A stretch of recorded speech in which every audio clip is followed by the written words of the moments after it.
새로운 중국발 코로나 변이를 우려하는 이유. 2020년 7월, 중국은 2달 동안 쏟아진 역대급 폭우로 거대한 홍수에 시달렸다. 산샤댐 붕괴 위험이 제기될 정도로 기록적인 비가 이어지자 중국 당국은 일부 지역의 제방을 폭파해 강물을 주변 농토로 방류했다. 댐에 가해지는 수압을 털어내 최악의 붕괴 사고를 피하려는 고육책이었다. 코로나 변이를 제목에 걸어놓고 뜬금없이 무슨 홍수 얘기냐고. 최근 중국의 코로나19 상황을 보면 그때 그 홍수의 이미지가 떠오르기 때문이다. 중국 공산당에게 코로나 방역보다 더 중요한 건 인민들에 대한 통제력을 유지하는 것이다. 무모한 채로 코로나 정책에 대한 인민의 반발이 폭발 직전까지 차오르자 공산당은 제방을 터뜨리듯 코로나19 방역 조치를 한꺼번에 풀어버렸다. 글자 그대로 봇물 터진 것처럼 확진자가 늘고 있다. 제방에서 터져나온 흙탕물이 주변 농토를 휩쓸듯 그 여파가 우리나라까지도 밀려오기 시작했다. 빨라도 너무 빠른 중국의 감염 확산. 중국 내부에서 나오는 얘기들을 종합하면 인구 2200만 명인 수도 베이징은 90% 이상, 인구 2500만 명의 상하이는 70% 이상이 감염된 것으로 추정된다. 지난 2일 대만 등 중화권 매체들은 중국의 코로나19 감염자가 6억 명을 넘어선 것으로 추정된다고 보도했다. 중국 인구 14억 명 중 40% 이상이다. 미국 존스 홉킨스 대학 집계에 따르면 전 세계 누적 감염자는 6억 6천만 명인데 보도대로라면 중국에서 불과 한 달 만에 이에 육박하는 감염자가 나온 셈이다. 이렇게 감염이 폭발적으로 늘어나면 변이 바이러스가 출현할 가능성이 높아진다. 세계 여러 나라가 중국을 우려 섞인 시선으로 바라보는 이유다. 중국 외교부는 현재 중국 내에서 유행하는 바이러스는 이미 세계 각지에 퍼져 있는 종류들이라며 반발하지만 변이 출현 가능성을 경고하는 목소리는 중국 내부에서, 그것도 중국 내 최고 권위자에게서 나왔다. 변이 바이러스는 왜 생기는 걸까?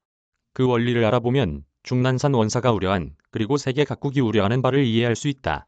학습 만화를 곁들여 설명해 보겠다. 바이러스의 변이. 어떻게 생기나? 바이러스는 구조가 단순하기 때문에 스스로는 자기 복제를 하지 못한다. 자신과 같은 바이러스를 더 많이 만들어내려면 생물의 세포에 기생해야 한다. 코로나19 바이러스도 이렇게 한다. 코로나19에 감염되었다는 것은 코로나19 바이러스가 내 몸속 세포를 뚫고 들어와 자기 복제를 하고 있다는 뜻이다. 그런데 바이러스의 자기 복제는 인간 세포의 자기 복제처럼 정교하지 못하다. 빠르게 마구 찍어내다 보니 유전자 정보가 틀리게 복제되는 경우가 생긴다. 마치 시험 볼 때 컨닝한 답안지를 베껴 쓴 답안지를 다른 학생이 또 베껴 쓰는 과정이 반복되다 보면 원래 적힌 것과 전혀 다른 오답이 나오는 것과 비슷하다. 복제된 바이러스가 원래의 바이러스와 달라지게 되면 이를 변이라고 부른다. 복제를 빨리, 많이 할수록 오류의 가능성이 늘어나고 오류가 쌓여서 새로운 변이가 생길 가능성도 커진다. 중국은 인구 규모가 크다. 단기간 대규모 감염은 일상생활에 영향을 줄 뿐 아니라 새 변이 출현으로도 이어질 수 있다는 중난산 원사의 우려는 매우 타당하다.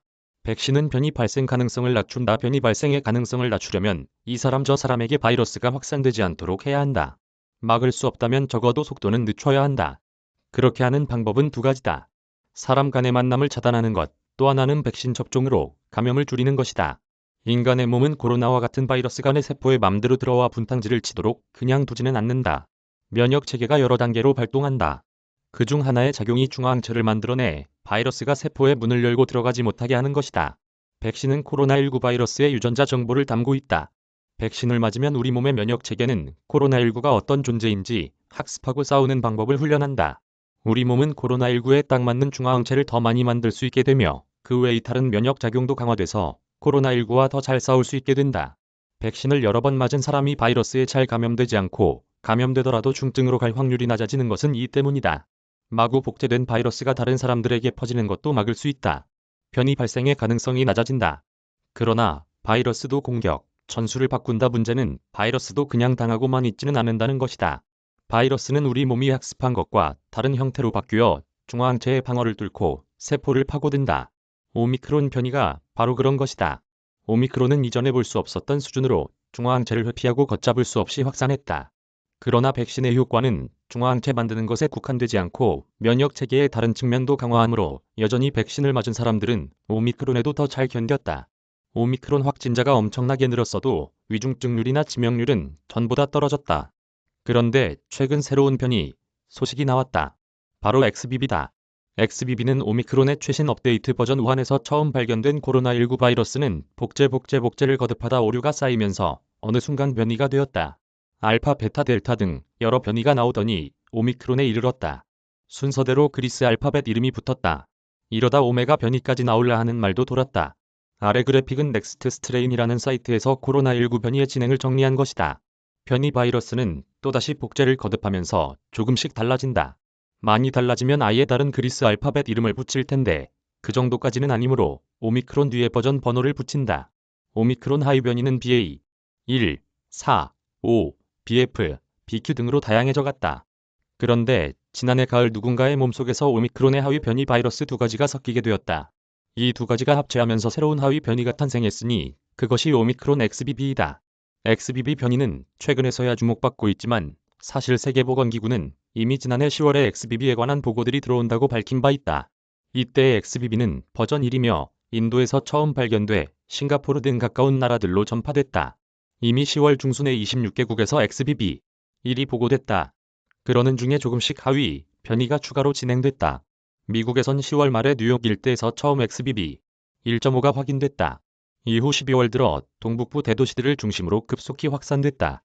11월 추수감사절 연휴, 12월 크리스마스 시즌은 뉴욕 등 미국 동부 대도시의 관광객이 대규모로 모이는 때여서 바이러스가 더 활발하게 퍼진 것으로 보인다.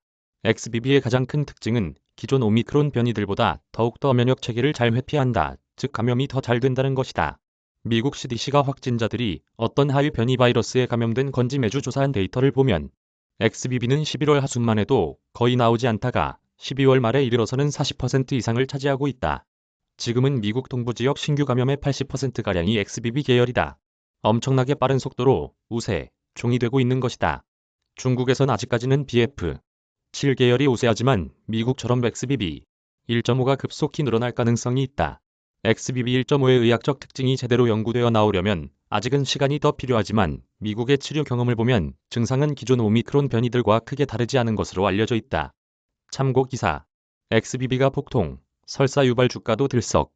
사실은 미국보다 중국이 더 걱정되는 이유 백신 XBB 최신 변이의 확산이 가장 강한 나라는 미국인데 미국에서 위중 증률이나 입원율, 사망률에 별다른 변화는 없다.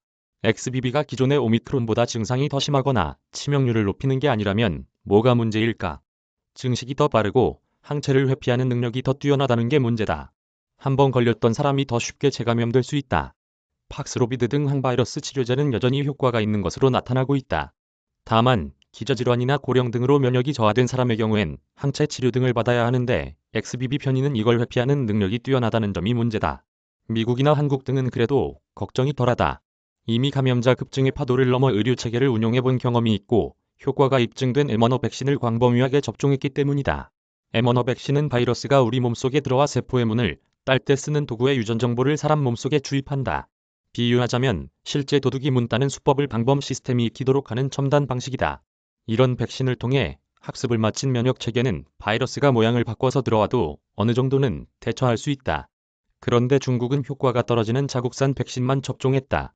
중국 백신은 바이러스를 죽이다시피 해서 면역 시스템의 학습 교보제로 주사하는 것이다. 사백신이라 부른다.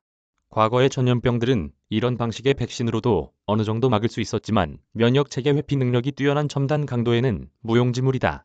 어린 학생들 상대로 연습 경기 치른 축구팀이 프로와 붙으면 게임이 안 되는 것과 비슷하다. 중국이 나름대로는 자국산 백신을 접종했다는데 제로 코로나를 풀자마자 감염자가 폭증하는 것은 중국산 백신의 효능이 미흡하기 때문이다. 그래서 중국이 지금이라도 화이자 모더나 등 서구에서 만든 최신 mRNA 백신을 도입해야 한다는 목소리가 높다. 이렇게 mRNA 백신 없이 무방비 상태로 감염이 확대되면 중국은 4월까지 50만 명의 사망자를 낼 수도 있다는 경고도 나왔다. 빌 게이츠가 돈을 대설립한 국제적인 연구소에서 나온 추정치다. 보러 가기 버튼이 눌리지 않으면 해당 주소를 주소창에 옮겨 붙여서 보세요. 이현식 디콘텐츠 제작위원